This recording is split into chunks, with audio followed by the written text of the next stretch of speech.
நாடாண்ட நாடாருக்குள்ள ரத்த உறவுகளே, பொதுவா பாத்தீங்கன்னா நாடார்களுக்குள்ள ஒற்றுமை இல்லை, நாடார்களுக்குள்ள ஒற்றுமை இல்லை அப்படிங்கிறது எல்லாரும் சொல்றத நம்ம கேள்விப்பட்டிருப்போம்.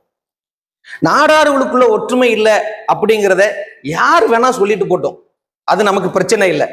ஆனா ஒரு நாடார் இனத்துல நாம பிறந்துட்டு நாடார்கள் நாம நம்ம வாயால ஒற்றுமை இல்லைன்னு சொல்லவே கூடாது. அது ஒருபோதும் சொல்லக்கூடாது.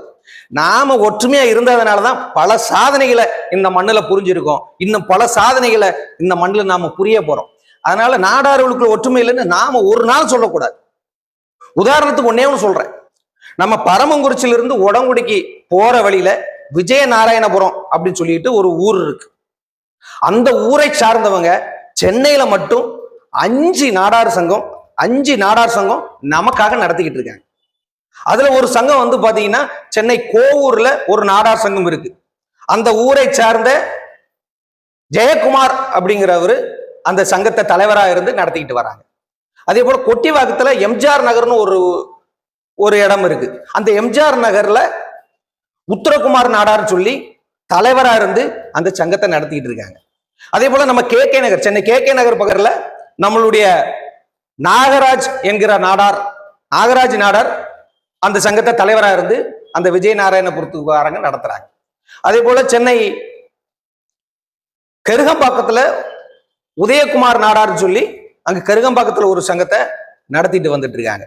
அது மட்டும் இல்லாம சென்னை வாழ் விஜயநாராயணபுரம் நாடார் சங்கம் சொல்லி அந்த ஊர் பெயர்லே ஒரு சங்கத்தை உருவாக்கி அந்த சங்கத்துக்கு சொத்து வாங்கி போட்டிருக்காங்க.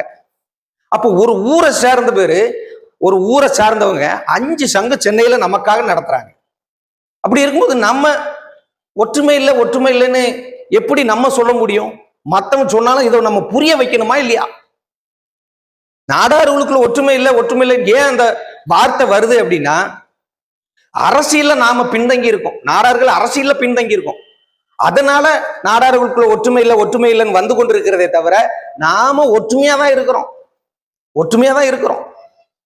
அரசியல்லையும் நாம வளரணும், அரசியல்ல வெற்றி பெறணும். அதற்கு இறைவன் எல்லா விதமான வாய்ப்பு நாடார்களுக்கு கொடுத்திருக்கான். நாடார்கள் நாம் இறைவன் தந்த கொடையை நாம சரியா பயன்படுத்தாம இருக்கும். அதனால வருங்காலங்கள்ல அரசியல்ல நாம எப்படி இருக்கணும்னு சிந்திங்க. ஆனா நாடார்களுக்குள்ள ஒற்றுமை இல்லைன்னு நாம ஒருபோதும் சொல்லக்கூடாது என்பதை இந்த நேரத்தில் தெரிவித்துக் கொள்கிறேன். நன்றி. நமது சமுதாய பணியை பாராட்டி சமுதாய வளர்ச்சிக்காக கலாம் காமராஜர் கக்கன் மக்கள் இயக்க பொதுச் செயலாளர் அன்பு அண்ணாச்சி MITR வேல்முருகன் நாடார் அவர்கள் நமக்கான உபகரணங்களை இலவசமாக வழங்கியிருக்கிறார். அவர்களுக்கு உங்கள் சார்பாகவும் எனது சார்பாகவும் நன்றியை தெரிவித்துக் கொள்கிறேன். மகிழ்ச்சி.